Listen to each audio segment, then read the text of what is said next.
Hi అందరికీ గులాబ్ జామున్తో టేస్టీగా చల్లచల్లగా టేస్టీగా ఉండే ఈ రెసిపీని ఎప్పుడైనా ట్రై చేశారా? చేయకపోతే డెఫినెట్గా ట్రై చేయండి. చాలా టేస్టీగా ఉంటుంది. చల్లచల్లగా సూపర్గా ఉంటుందండి. దీనికోసం ఒక బ్రెడ్ స్లైసెస్ని 5 నుంచి 6 దాకా తీసుకోండి. తీసుకున్న బ్రెడ్ స్లైసెస్ని అంచునంతా కూడా నీట్గా కట్ చేసేసుకొని ఒక్కొక్క బ్రెడ్ స్లైసెస్ని 2 భాగాలుగా కట్ చేసుకోండి. బ్రెడ్ ప్లేస్లో మనం రస్క్ని కూడా యూస్ చేసుకోవచ్చండి. రస్క్ యూస్ చేయడం వలన మనం ఆయిల్లో ఫ్రై చేసుకోవాల్సిన అవసరం ఉండదు. తర్వాత ఇలా మనం బ్రెడ్ స్లైసెస్ని 2 భాగాలుగా కట్ చేసుకున్న వాటిని ఒక ప్లేట్లోకి తీసేసుకున్నాక స్టవ్ వెలిగించుకొని ఒక డీప్ ఫ్రైకి సరిపడా ఆయిల్ పెట్టేసేసుకోండి. తర్వాత ఈ బ్రెడ్ స్లైసెస్ని ముందు హై ఫ్లేమ్లో ఫ్రై చేసుకొని తర్వాత సిమ్లో పెట్టుకొని ఫ్రై చేసుకోండి. ఎందుకంటే బ్రెడ్ స్లైసెస్ త్వరగా కలర్ చేంజ్ అయిపోతాయి. అందుకని సిమ్లో పెట్టుకొని ఫ్రై చేసుకోండి. అప్పుడే మనకి క్రిస్పీగా ఫ్రై అవుతాయి. ఫ్రై చేసి పెట్టిన వాటిని జల్లెడ బుట్టలోకి తీసుకొని ఎక్సెస్ ఆయిల్ అంతా కూడా నీట్గా వడగట్టేసేసుకోండి. తర్వాత వీటన్నిటిని కూడా వేరొక ప్లేట్లోకి తీసుకోండి. ఒక మిక్సింగ్ బౌల్ తీసుకోండి.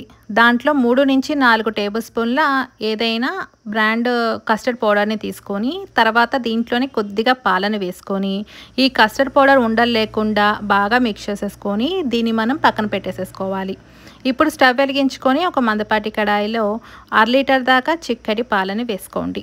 ఏదర్ ప్యాకెట్ పాలైనా గేదె పాలైనా ఏదైనా వేసుకోవచ్చండి. పచ్చి పాలను వేసుకోవాలి. తర్వాత దీంట్లోనే 3 నుంచి 4 టేబుల్ స్పూన్ల పంచదార వేసుకొని ఈ పాలని కూడా బాగా మరిగించేసేసుకోండి. తర్వాత మనం ఇందాక కలిపెట్టుకున్న కస్టర్డ్ పౌడర్ ఉంది కదా, దాన్ని స్పూన్తో మళ్ళీ ఒకసారి మిక్స్ చేసేసుకొని తర్వాత దీనంతా కూడా పాల మిశ్రమంలోకి మిక్స్ చేసేసుకోండి. ఎక్కడ కూడా ఉండలు కట్టకుండా సిమ్లో పెట్టుకొని దీనంతా కూడా బాగా ఉడికించేసేసుకోండి. కన్సిస్టెన్సీ మనకి చిక్కపడుతుందండి. ఈ విధంగా తయారవుతుంది. ఇంకొక 5 నిమిషాల పాటు సిమ్లో పెట్టి ఎక్కడ కూడా అంచు అనేది అంటకుండా బాగా మిక్స్ చేసేసుకుంటూ ఉడికించేసేసుకోవాలండి. ఇప్పుడు మనం ఈ కన్సిస్టెన్సీలో ఉండాలి. ఇలా ఉడుకుతున్నప్పుడు మనం స్టవ్ అనేది ఆఫ్ చేసేసుకొని దీన్నంతా కూడా పూర్తిగా చల్లారనివ్వాలి. అంతవరకు పక్కన పెట్టేసేసుకోండి. చల్లారిన మిశ్రమం అంతా కూడా ఇలా మీగడ కట్టినట్టు ఉంటుంది కదా, దీన్నంతా కూడా బాగా ఈ మిశ్రమంలోకి మిక్స్ చేసేసుకోండి.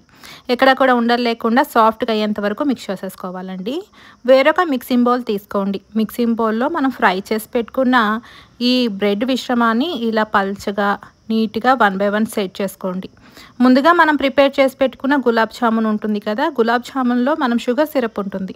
దానంతా కూడా ఒక లేయర్ కింద చక్కగా బ్రెడ్ మీద షుగర్ సిరప్ని వేసేసుకున్నాక మనం ఇందాక ఉడికించి పెట్టుకున్న కస్టర్డ్ మిశ్రమం ఉంది కదా, ఆ మిశ్రమం అంతా కూడా దీంట్లోకి వేసేసుకోండి. చేసి పెట్టుకున్న గులాబ్ జామున్ అంతా కూడా ఈ విధంగా మనకి నచ్చినట్టు డెకరేట్ చేసుకోవాలండి. గులాబ్ జామున్ రెసిపీ అనేది అందరికీ తెలుసు కాబట్టి గులాబ్ జామున్ రెసిపీ నేనేం చూపించట్లేదండి. నార్మల్గా మనం ప్యాకెట్తో తయారు చేసుకున్న గులాబ్ జామున్ని యూస్ చేసుకోవచ్చు. తర్వాత ఇలా డెకరేట్ చేసేసుకున్నాక గార్నిష్ కోసం కొన్ని నట్స్ని సన్నగా తరిగి పెట్టుకొని పైన స్ప్రెడ్ చేసుకోండి. తర్వాత దీనంతా కూడా 1 గంట పాటు ఫ్రిడ్జ్లో పెట్టేసేసుకొని తర్వాత చల్లగా సర్వ్ చేసుకుంటే సూపర్గా ఉంటుందండి. వీటిని మనం ఒక స్పూన్తో ఒక పక్క నుంచి నీట్గా కట్ చేసేసుకొని ఒక ప్లేట్లోకి సర్వ్ చేసేసుకోవడమే అండి. చూస్తుంటేనే నోరూరిపోతుంది కదా, టేస్ట్ కూడా అదిరిపోద్దండి. మీరు కూడా సింపుల్గా ఇలాంటి డెజర్ట్ రెసిపీని ఇంట్లో ట్రై చేసి పెట్టారంటే ఇంటిల్లిపాది ఫీదా అయిపోతారు. ఈ వీడియో నచ్చితే లైక్ చేయండి.